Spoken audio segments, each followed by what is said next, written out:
अब मेरा आरएसएस फिर आप नहीं बोलिए, क्यों नहीं आ रही है? मेरा आरएसएस नहीं बोलिए, जिनका आरएसएस है वो जो उसको ओन कर रहे हैं उनका आरएसएस। हिंदू मुसलमान नहीं हूँ, मैं ब्राह्मण हूँ, मैं भी बाहर से आया हूँ। इस देश में अधिकतर लोग बाहर से आए हैं, इस चीज को लोगों को समझना। फिर से कहिए, आप ब्राह्मण हैं, आप बाहर से आए हैं? हाँ, हम बाहर से आए हैं। इसको इस चीज को भारत के हैं, भारतीय हैं, लेकिन हमारा उतना अधिकार नहीं है जितना आदिवासियों का इस देश पर अधिकार है। उनका पहला अधिकार है, हम उसके बाद आए हैं। इस चीज को हम अगर नहीं समझ रहे हैं तो हमारे मोदी जी को समझना चाहिए। शाह जी बहुत बाद में आए हैं, वो ईरान मुल्क के हैं, उनको समझना चाहिए इस बात को। लोग अगर सरकार एनपीआर और एनआरसी लाती है तो आगे की रणनीति आपकी क्या होगी?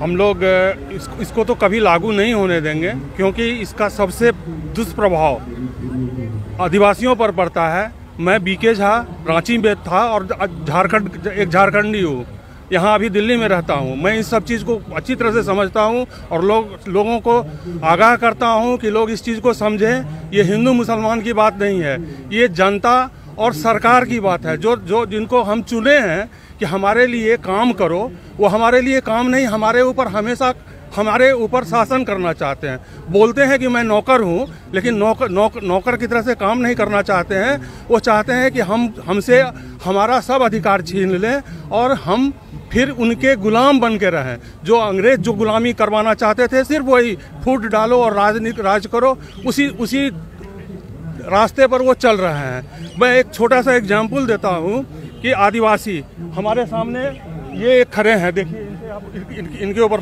ये फोकस कीजिए। ये रांची में रह रहे हैं और रांची में ये एक आदिवासी परिवार को अपने साथ रखे हुए हैं। बचपन से जन्म लिया एक बच्चा, उरांव बच्चा, उसका हम लोग किसी भी तरह का कोई सर्टिफिकेट नहीं बनवा पा रहे हैं कि वो कहाँ का है। उसकी माँ का कुछ भी नहीं हम लोग बनवा पा रहे हैं। उस बच्चे को हम लोग पढ़ा रहे हैं अभी शांति निकेतन में, इनकी पत्नी और ये लोग मिलकर पढ़ा रहे हैं। और उसका हम चाह रहे हैं कि वो आदिवासी है, इसका प्रॉपर सर्टिफिकेट मिल जाए, और वो रांची का है, उसका रेजिडेंशियल सर्टिफिकेट वो अवेलेबल नहीं हो पा रहा है। तो ये एनसीआर और एनपीआर कहाँ ले जाएगा उस बच्चे को, ये आप लोग बताइए। हम बहुत कुछ कर ले सकते हैं। मेरा यहाँ दिल्ली में भी सब कुछ अधिकार है। मैं दिल्ली का भी हूँ, मैं मधुबनी का भी हूँ, मैं कटिहार का भी हूँ, मैं झारखंड का भी हूँ, सब जगह मैं हूँ। लेकिन वो चंदन उरांव कहाँ का है, कोई मुझे बताए। वहाँ के जो मुख्यमंत्री हैं हेमंत सोरेन, वो भी बताएं कि चंदन उरांव कहाँ का है, जिससे मैं उसका एक पहचान हो और उसको कुछ पढ़ाई के लिए कुछ पैसा मिल पाए शांति निकेतन से। संभव नहीं हो पा रहा है। तो आप इस चीज़ को समझिए कि सरकार क्या करने जा रही है, क्या नहीं कर रही है। लोग समझते हैं, सरकार ये मान रही है कि हम लोग नहीं समझ रहे हैं, सब लोग समझ रहे हैं। ये हिंदू मुसलमान नहीं है, और हिंदू मुसलमान भी है तो मुसलमान भी तो हमारे आदिवासी भी हैं। आदिवासी में से कन्वर्सन हुआ है मुसलमान का, दलित में से कन्वर्सन हुआ है मुसलमान का, वो तो पहले से है। मैं ब्राह्मण हूँ, मैं हिंदू मुसलमान नहीं हूँ, मैं ब्राह्मण हूँ, मैं भी बाहर से आया हूँ। इस देश में अधिकतर लोग बाहर से आए हैं, इस चीज को लोगों को समझना। फिर से कहिए, आप ब्राह्मण हैं, आप बाहर से आए हैं? हाँ, हम बाहर से आए हैं। इस चीज को भारत के हैं, भारतीय हैं, लेकिन हमारा उतना अधिकार नहीं है जितना आदिवासियों का इस देश पर अधिकार है। उनका पहला अधिकार है, हम उसके बाद आए हैं। इस चीज को हम अगर नहीं समझ रहे हैं तो हमारे मोदी जी को समझना चाहिए। शाह जी बहुत बाद में आए हैं, वो ईरान मुल्क के हैं, उनको समझना चाहिए इस बात को। लोग समझ रहे हैं, नहीं तो डीएनए टेस्ट करवा ले डीएनए टेस्ट। कौन कब आए हैं? अमित शाह जी ईरान के हैं। हो ही नहीं सकता कि वो ईरानियन मुल्क के ही होंगे, होना ही है उनको। तो इस चीज सबको लोग समझ रहे हैं और लोगों को बरगलाए नहीं, सब भारतीय हैं। मैं और भी बताता हूँ, मैं आरएसएस का था। बचपन में 1960 से 67 तक मैं आरएसएस में था, और आरएसएस में हमेशा अखंड भारत की बात की गई। हमारे संघ चालक थे ईस्टर्न रीजन के ऋषि मुनि सिंह, हमेशा बात करते थे कि हम लोग अखंड भारत चाहते हैं। कहाँ गया अखंड भारत? हम क्यों जो हिंदू हैं अफगानिस्तान में उनको यहाँ लाए? अफगानिस्तान जब हमारा देश है, हमारा अखंड भारत का हिस्सा है अफगानिस्तान। बिल्कुल, हम वही आरएसएस वाले हमको बचपन में सिखलाएं पाकिस्तान हमारा अखंड भारत है। तो अखंड भारत का सिर्फ ज्योग्राफिकल ये नहीं होता है, पॉलिटिकल ज्योग्राफी नहीं होता है, एक कल्चर है हमारा।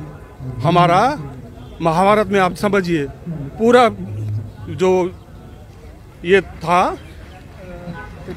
अफगानिस्तान, वो पूरे महाभारत के सब चीज़ में शामिल रहा है, तो हमारे कल्चर का हिस्सा है हम उसको।